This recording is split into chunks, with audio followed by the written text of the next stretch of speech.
Sketch काढले होती पोरगी पळत पळत आई का किचन मध्ये घेऊन गेली म्हणे किसने कोणी काढलं बाबा म्हणजे खाली पळत आले मग आम्हाला म्हणे चला बंगल्यात झोपा मस्त या दिंडीतही बी एवढे चांगली माणसं असू शकता असं म्हणजे सुंदर स्केच एका मिनिटात तुम्ही जर तुमचा फोटो पाठवला लगेच तो तयार करून देणार इतकं सुंदर आहे. फक्त गरीबी माणसाला नाही तर ही जी एमईपीची शाळा आहे ना याला जर एवढे जर 5,000 जर शिक्षक असत तर त्याचा पहिला नंबर किंवा चौथा नंबर आहे ठीक याच्यामध्ये ड्रॉइंग मध्ये.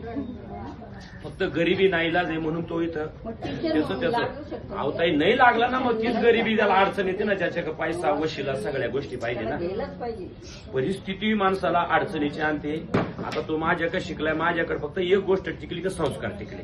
कोणत्याही प्रकारचं व्यसन नाही. मला गावात कुठेही पाहिलं तर माझं दर्शन घेतल्याशिवाय तो कधीच राहत नाही. तोच नाही एवढी त्याच्या परिवारातलं कोणीच नाही. मग इथं त्याला गाळा घेऊन दिलाय. माझ्या जुनं कॉम्प्युटर होतं ते घेऊन दिलंय.